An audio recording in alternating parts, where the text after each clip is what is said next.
Hello everyone. आज हम लोग पढ़ेंगे ईयर के जो सेकेंड लेक्चर को पढ़ेंगे, जिसका काम होता है बॉडी को बैलेंस करना, यानी वेस्टिबुलर ऑपरेटर्स के बारे में हम लोग पढ़ेंगे। तो वेस्टिबुलर ऑपरेटर्स में अगर हम लोग बात करते हैं, सेमी सर्कुलर कैनाल्स आते हैं और ओटोलिथ ऑर्गन आते हैं। सेमी सर्कुलर कैनाल्स ये तीन होते हैं और एक दूसरे के 90 डिग्री पर मौजूद होते हैं, राइट एंगल पर ये मौजूद होते हैं। और इसी के ये एक सेमी सर्कुलर कैनाल जो होता है वो चारों तरफ से ये मेम्ब्रेनस जो सेमी सर्कुलर कैनाल्स बॉडी होती है वो बोनी स्ट्रक्चर के द्वारा ये भी ढका होता है। ये भी इसके अंदर जो लिक्विड होता है वो पेरिलिम्फ इसके अंदर मौजूद होता है। इसके अंदर भी पेरिलिम्फ मौजूद होता है और मेम्ब्रेन स्ट्रक्चर के अंदर इसके अंदर इंडोलिम्फ फील होता है यहाँ पर। तो अगर हम लोग बात करते हैं, इसी के जो बेस होता है, नीचे वाली जो पोर्शन होती है वो काफी ज्यादा स्वैलन होती है। ऊपर वाले पार्ट के कंपेरिजन में थोड़ा सा वो फूला हुआ होता है। और जहां पर जिसमें सेंसरी सेल्स होते हैं, जो सेंसरी सेल्स मौजूद होते हैं, जिसको हम लोग कहते हैं एम्पुला कहते हैं। इसी एम्पुला के अंदर जो सेंसरी एपिथेलियम सेल्स पाए जाते हैं, इसी एम्पुला के अंदर सेंसरी सेल्स पाए जाते हैं, जिसको हम लोग कहते हैं क्रिस्टा एम्पुलरिस कहते हैं।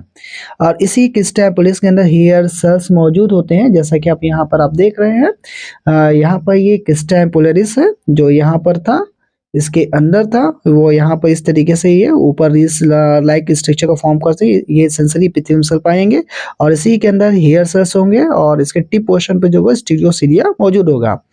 और ये जो अगर हम लोग क्रिस्टा एम्पुलरिस जो है, अगर हम लोग बात करते हैं, जो हेयर सेल्स होते हैं इसके ऊपर एक मेम्ब्रेनस लाइक स्ट्रक्चर बॉडी होती है, मेम्ब्रेनस स्ट्रक्चर पार्ट्स होता है, जिसको हम लोग क्या कहते हैं, क्यूपुला कहते हैं।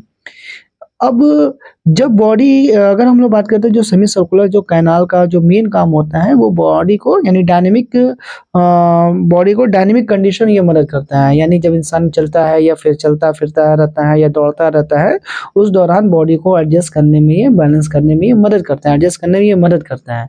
उस दौरान क्या होता है, जब वो इंसान को चलता है फिरता है तो इसके अंदर इंडोलिम क्या होता है, मूव करता रहता है, जिसके कारण ये क्यूपुला जो होता है बेंड होता है, जिससे कि इसके अंदर जो सेंसरी नर्व्स होते हैं वो उस मैसेज को रीड करते हैं और सेंड कर देते हैं नर्व फाइबर सेंड कर देता है, ब्रेन को मैसेज सेंड कर देता है और उसी के अकॉर्डिंग बॉडी जो होती है वो एडजस्ट होती है।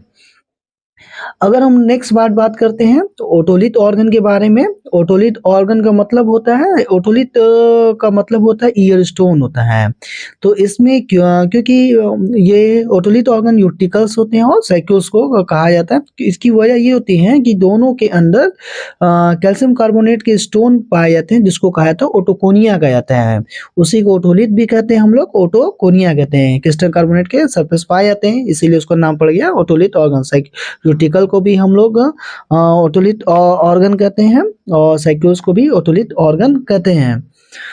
तो अगर हम लोग बात करते हैं जो सैक्यूल्स के दोनों यूटिकल्स और सैक्यूल्स के दोनों के स्ट्रक्चर के बारे में देखें, दोनों का स्ट्रक्चर क्या होता है वो लगभग सिमिलर होता है यहाँ पर।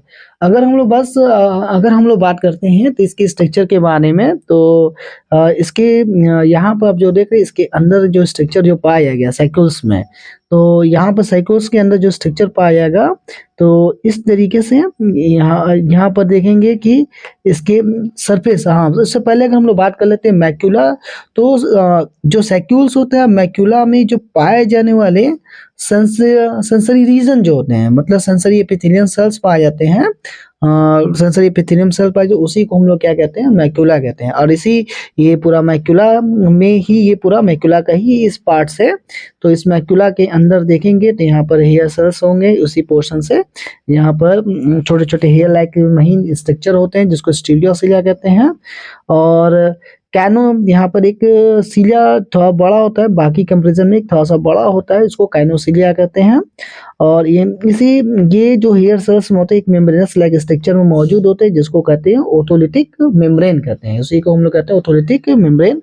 और इसी ओटोलिथिक मेम्ब्रेन के ऊपर कैल्शियम कार्बोनेट के छोटे छोटे क्रिस्टल पाए जाते हैं, जिसको हम लोग कहते हैं ओटोकोनिया कहते हैं, ओटोलिथ कहते हैं। जब बॉडी के अंदर जब अगर हम लोग बात करते हैं जो सैक्यूल्स होता है, सैक्यूल्स जो होता है बॉडी के जो वर्टिकल कंडीशन में, यानी ये अगर हम लोग बात करते हैं तो जो यूटिकल सैक्यूल दोनों को स्टैटिक बैलेंस में मदद करते हैं। और अगर हम लोग सैक्यूल्स की बात करते हैं, सैक्यूल्स जो होता है हम लोग यानी ये वर्टिकल्स मोर जो वर्टिकली होती है, जब इंसान क्या होता है अप जब ऊपर या नीचे करता रहता है, या अब ऊपर अगर हम लोग बात करते हैं जब वो इस स्केलेटर से ऊपर की ओर जब चढ़ता रहता है या लिफ्ट से ऊपर की ओर जब ऊपर नीचे करता रहता है, तो उस दौरान जो बॉडी को एडजस्ट करने का जो मैसेज सेंड करता है ब्रेन को, वो सैक्यूल्स के स्टीरियोसिलिया सेंड करते हैं। अगर हम लोग बात करते हैं यूटिकल्स के बारे में, तो यूटिकल्स भी स्टैटिक बैलेंसिंग में मदद करता है, लेकिन जैसे कि अगर हम लोग बात करते हैं कि जब हम लोग कार कभी तेज चला रहे हैं, अचानक ब्रेक लगाते हैं, उस समय हमारा हेड झुक जाता है, बेंड हो जाता है। तो उस दौरान क्या होता है कि यूटिकल्स के अंदर के जो रिसेप्टर्स सेल्स होते हैं वो ब्रेन को मैसेज सेंड करते हैं, जिससे वो बॉडी को एडजस्ट करने में मदद करता है।